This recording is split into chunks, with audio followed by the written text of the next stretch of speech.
Too many times we've had to bring you the story that follows. Too many times, too many dead. Here's Lee Cowan. Maine. It is indeed postcard perfect. Its welcome sign touts the way life should be. But it's not just lobster boats and craggy coastlines. The town of Lewiston, Maine, used to be known as the site of one of the most famed boxing matches of all time, Muhammad Ali versus Sonny Liston. What happened in that ring was about as violent as things get around here. You know how many people were murdered in Lewiston in all of last year? 3.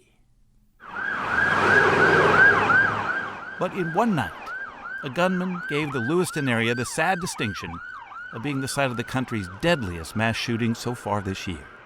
18 victims, 13 more injured. Husbands, wives, children. Just everybody pray. Pray for those that are hurt. Pray for the families that have a loss.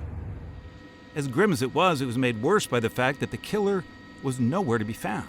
Residents were afraid to leave their homes until the perpetrator was finally found dead himself on Friday night. It took 2 days, but we found him, and everybody could sleep good last night. But at what point does a mass shooting not become news anymore? The pictures and the pain, they're no different than anywhere else it's happened. The makeshift memorials, the signs of strength, they're now as predictable as our tears. Author and Maine native Stephen King put the recurring horror this way in a post. The cycle is now complete.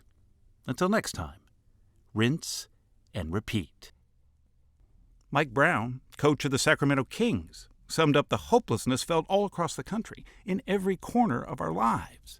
I don't even want to talk basketball. I'm sorry. I just like, we played a game. It was fun. Well, obviously we won, but I mean, if we can't do anything to fix this, it's over. It's over.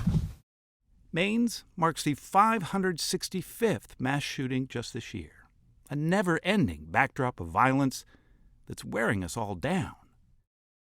Do you tend to see more patients after events like this? Oh yeah, absolutely. It activates vulnerabilities.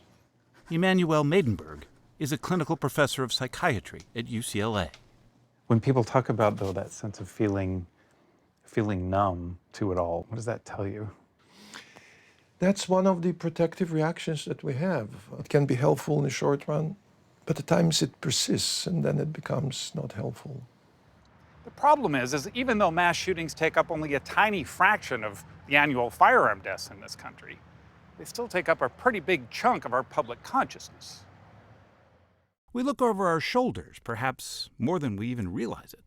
Some of us even avoid the kind of places where shootings have happened, but that's impossible, of course, because they happen everywhere, from schools to grocery stores to a bowling alley. What are your questions? We've been churning this nightmarish stuff around in our heads for decades now. I am actually the same age as the suspect in this case, and we were in high school when Columbine happened. Jennifer Rooks is a co-host of Maine Calling. I mean, I think we're all grieving. Whether we knew somebody or not, our hearts are just broken. It's a live call-in radio show in Portland, Maine. Caller called in, and he used the word refuge. He said, we're supposed to be a refuge. People are supposed to come here from other places to seek refuge. Rooks began her broadcast the morning after the shooting, just trying to hold it together. I surprised myself. Now Maine has lost its innocence. As we just heard from Governor Mills and law enforcement. You know, it's one thing to read the information or to watch the news, but to say out loud to an audience that 18 people are confirmed dead, it's entirely different when you open your mouth and try to say it as though it's just a fact.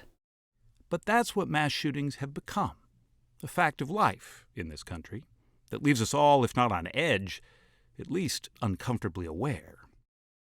What's your advice to people who do feel a sense of unease after events like this?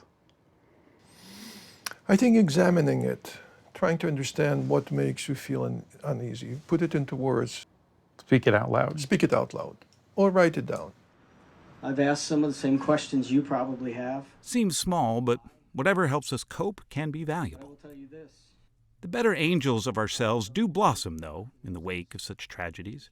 Kindness, love, support, and friendship, those are also constant. And if nothing else in this growing chain of sorrow, for that at least, we can be grateful. People care. People care.